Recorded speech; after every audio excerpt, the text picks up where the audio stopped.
Fala, exploradores do canal Geociências. Hoje, neste vídeo, nós vamos trazer a informação inquietante, a qual já não é mais especulação e sim já é infelizmente uma realidade. Agora estamos aguardando apenas o desdobramento do processo de colapso da AMOC, que é a interação atmosférica oceânica, ou seja, a grande corrente de circulação de troca de calor, que atua sobre as águas do Oceano Pacífico, atuando especificamente entre os polos norte e sul, distribuindo o calor ao longo das terras que são banhadas pelo Oceano Atlântico. Temos aqui as informações da notícia aqui que saiu no Jornal de Ciências, no jornal da USP, Universidade de São Paulo, com base nos artigos dos cientistas aqui da International Geosciences Union, da União Internacional de Geociências, que tem apresentado estudos que têm sido feitos ao longo de anos e décadas, mostrando o colapso iminente da AMOC, uma vez que a AMOC é apenas uma das subvariações do processo de circulação atmosférica oceânico global. Porém, os levantamentos têm mostrado, conforme na própria matéria que deixamos aqui do lado, do jornal USP, o Jornal de Ciências, que vem trazer para nós essa informação com base na tese de doutorado do geólogo Thomas Akatemi, que foi orientado ali no Instituto de Geociências da Universidade de São Paulo, juntamente trabalhando dados que também foram apresentados ali pelos pesquisadores dos países da Alemanha, da Espanha, em associação com os pesquisadores da Associação Internacional de Geociências, onde eles têm levantado as informações e cruzado os dados, coletando inclusive amostras de pólen de sedimentos que foram depositados no fundo da foz amazônica ao longo desse período entre eras glaciais, que no inglês ele é definido como fenômeno HS1, ou seja, Heidrich Cycle 1, ou seja, repetindo o aquecimento intraglaciares, ou seja, entre o período que está marcado antes da Era Comum, um processo de gelo que ocorreu entre 80 mil anos até 14.800 anos antes da Era atual. Então, esses dados mostram para nós de maneira preocupante como se dará o processo de colapso, como deu da AMOC naquela ocasião, mas sem levar em consideração a pressão antrópica que o homem tem feito atualmente com o desmatamento, uma vez que esse processo é natural, intrínseco do planeta, e ele força as vegetações a se afastarem das regiões de polos e a concentrarem, por exemplo, nas regiões de planície mais próximas ao Equador. Porém, com o ciclo de Wilson também, que tem uma certa influência, o ciclo dos supercontinentes, e os ciclos de Milankovitch, que já falamos anteriormente, a somatória desses três ciclos, nessa abstrata e complexa relação, geofísica, astrofísica, inclusive, porque os ciclos de Milankovitch dependem mais dos fatores cosmológicos, astronômicos, do que propriamente dos fatores geológicos, geofísicos. Observamos que o planeta está passando em uma fase extremamente delicada, inclusive no que diz respeito à manutenção das condições de manutenção da vida humana, E para completar essa situação adversa, os impactos que as ações antropológicas têm desenvolvido sobre o avanço das florestas, porque na projeção, retirando o fator humano, observamos que a expansão das florestas se daria exatamente nas regiões mais externas às florestas úmidas, a exemplo da Mata Atlântica, do remanescente que sobrou dela, as regiões mais ao sul, de regiões como o estado de São Paulo, ali já ao norte do Paraná, e da floresta amazônica mais no liminar ali, na região onde ela vai se desdobrando, já o bioma desaparecendo na Amazônia, iniciando o bioma do Cerrado, assim como na região do extremo oeste brasileiro, onde a vegetação muda da vegetação amazônica para a vegetação pantaneira, E é justamente nessas regiões, né, no Nordeste, onde tem a mudança também da mata, da floresta amazônica para mata de cocais, a máquina de cocais para caatinga. A máquina de cocais, infelizmente, já foi extinta, não existe mais, então somente caatinga, que também está deixando de existir, dando espaço a um deserto, né? A área que outrora era semiárida agora se tornou árida naquela região. Então, o impacto das ações de desmatamento humanos está exatamente na região onde a vegetação teria, né, a possibilidade de se reconfigurar, porém ela está em franco declínio. E pelo andar do processo exploratório, né, infelizmente há perspectivas não muito favoráveis, apontando, né, que em 2025 atingiremos o ponto de não retorno e consequentemente em 2050, né, teremos a completa extinção da floresta atlântica, floresta amazônica, né, e quais serão os resultados adversos, né, desse processo. Teremos um processo de desertificação intensificada, né, tomando quase conta da totalidade da região Nordeste, parte do Norte, né, entre os estados do Maranhão, Tocantins, parte do Pará, né. Teremos ali, devido ao processo de degelo, né, que demos o exemplo do evento HS1, né, onde o degelo intenso, a pressão das águas que estão sendo derretidas, né, das geleiras presentes tanto na Groenlândia como na Antártida, elas estão elevando o nível dos mares, né, a nível global, consequentemente diminuindo a salinidade, que por sua vez colapsa, né, o processo da formação e manutenção das grandes correntes, né, de evapotranspiração atuantes no oceano, vão impactar negativamente, né, gerando um processo inversamente proporcional, ou seja, conforme a elevação, né, dos sais minerais presentes no mar, né, ou seja, dessas águas que estão degelando, então você vai ter uma diluição desses sais, né, não é que vai ter uma elevação, você vai ter uma diluição e uma elevação de águas,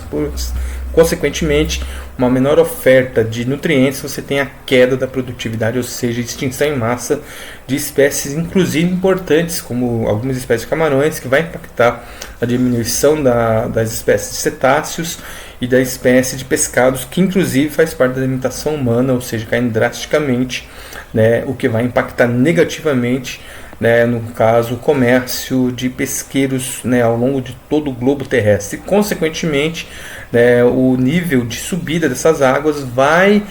adentrar e vai tomar conta das nossas regiões de planície. Lembrando que o mapa da América do Sul, você vê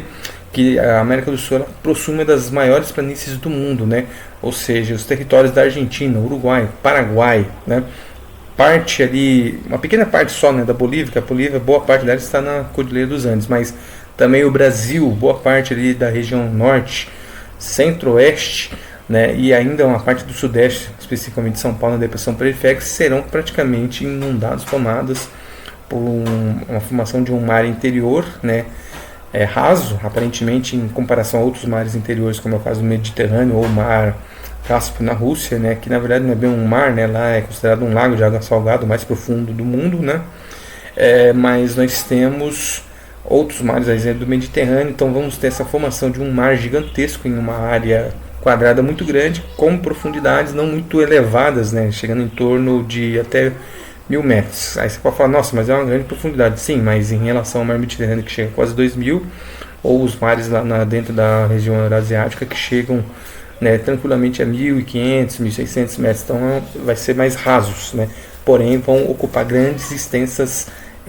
áreas territoriais, e isso vai impactar negativamente, juntamente com a mudança climática abrupta que vamos sofrer. Alguém pode falar, mas essa inundação vai ser tão rápida assim?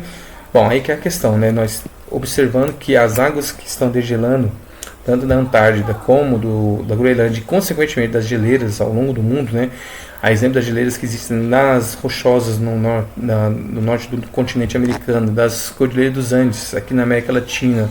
dos Himalaias, dos Urais, lá na região russa, dos picos suíços na Europa, nós vamos ver o Kilimanjaro na África, né? E o Monte Fuji no Japão, né? Você vai se deparar com um impacto muito grande de águas de degelo dessas geleiras, que consequentemente vão contribuir para a elevação das águas. A mudança climática não vai estar distribuindo adequadamente o calor, né, ele vai tender a favorecer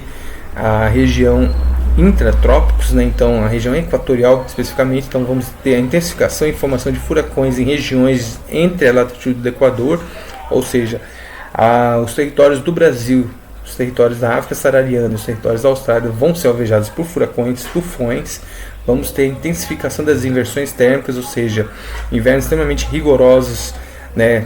a exemplo das regiões da Serra Gaúcha, Catarinense, Paranaense, talvez até do sul do estado de São Paulo, né, com verões extremamente quentes, né, em boa parte do país, intensificando principalmente na região agora que está instalando o atual deserto no nordeste brasileiro, que vai se estender até meados da região ali de norte de Minas Gerais, Montes Claros, por exemplo, e vamos ter intensificação de eventos extremos, né, com temporais, tempestades e secas prolongadíssimas nas regiões que vão estar entre essas variações, né, ou seja, a região do Espinhaço, ali da antiga cordilheira, né, do Espinhaço, que pega todo o estado de Minas, parte da Bahia, né, se estendendo até a região da Serra das Mantiqueiras, o Encontro das Serras em São Paulo, o Rio de Janeiro, né, e as regiões ali em torno das serras no sul também. Então veja que vai ser impactado drasticamente a produção agropecuária, vai cair muito e vamos estar, né, à mercê dos eventos extremos como furacões, tufões, tornados, né, e tempestades que ocorrerão ao longo do mundo, e a formação de desertos quentes e frios distribuídos aleatoriamente pelo planeta, possivelmente ainda já se iniciando na primeira metade do século XXI, né, em torno de 2050, ou seja, estamos em 2024, temos apenas algo em torno de 26 anos, menos de 26 anos para isso se intensificar, se instalar, e consequentemente esses eventos se tornarão rotineiros a partir da segunda metade, ou seja, ao longo de 2050 em diante, da quinta para a sexta década, né, do século XXI. Então, exploradores, né, como se precaver, se preparar diante de uma circunstância tão extrema como que estamos a observar. Infelizmente agora não tem mais retorno, vamos infelizmente sofrer as consequências. É o que temos falado anteriormente nos nossos vídeos, fazer uma reocupação adequada do território. Temos ainda, né, em vantagem ótimos territórios no interior nacional, né, divididos entre os estados da Bahia, de Minas Gerais, Goiás, Tocantins, o próprio estado de São Paulo, a região sul do país, nas respectivas serras. No Nordeste também tem algumas regiões que vão favorecer, né, entre os estados de Sergipe e Alagoas, no estado de Pernambuco, né, no norte próximo ali do litoral, né, tem serras pontuais também existentes. São as regiões que vai dar maior segurabilidade e uma possibilidade de prática de agricultura, pecuária também nessas regiões, mas muito menos intensa como que temos hoje a nível escalar, né? Isso vai ser drástico. Os seres humanos vão ter que se adequar, né, para passar, e não há possibilidade, previsões de adequação, porque alguém pode dizer, mas no processo interglaciais, como observamos, né, do último, inclusive de 80 mil anos até 14.800 anos, né, teve a restabelecimento da amor, com certeza, mas não tínhamos o fator, né, da pressão antrópica, né, ou seja, do desmatamento e do processo intenso de industrialização. Então, o processo que levou, né, pelo menos 6 mil anos para se restabelecer, de 14.800 até por volta de 8 mil anos anterior, quando temos registro dos primeiros assentamentos humanos, porque a primeira civilização ela se instalou por volta de 6 mil anos, a civilização suméria, né, antes do nosso presente. Então veja que o período de recuperabilidade foi muito longo, né, e agora com esse impacto, ou seja, destruímos a floresta num nível que não tem retorno, tanto no Brasil como na África Saariana e também ao longo ali do Istmo Indo-Pacífico australiano. Então nós observamos que estamos em um processo que não temos como mensurar ainda. Os cientistas estão discutindo algo em torno de 2 vezes, 3 vezes o tempo necessário, ou seja, 6 mil anos. Imagine, 3 vezes 6 mil anos, vai dar 18 mil anos, ou seja, será que a população humana chega até lá? Acredito que não, né? Porque veja que se o principal recurso, que é o planeta, com um clima estável, né, com um nível de biodiversidade mais elevado nas florestas, no oceano, que nos permitiria, né, obter alimentos e produção de remédios, né, permitiu à humanidade conseguir se assentar e sair do sedentarismo e expandir-se, esse mesmo processo vai levar o triplo do tempo que precisou levar, só que tem o fator do nosso avanço tecnológico. A não ser que, aí sim, numa visão futurista, né, que também é colocada em pauta agora, né, a questão da capacidade humana na escala de Kapensky, né, que é aquela escala do físico, astrofísico cosmólogo russo, né, de desenvolvimento de civilizações inteligentes, né, existentes dentro do universo, onde a humanidade está classificada numa escala de 0,5.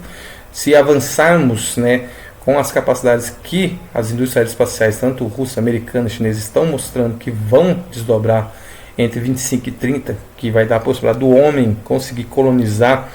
e até mesmo de maneira permanente, não só a nossa Lua, como os planetas telúricos internos, e fazer, né, equipamentos com gravidade artificial, de maneira a permitir o homem ficar, né, em colônias permanentes entre os astros, independente se for um astro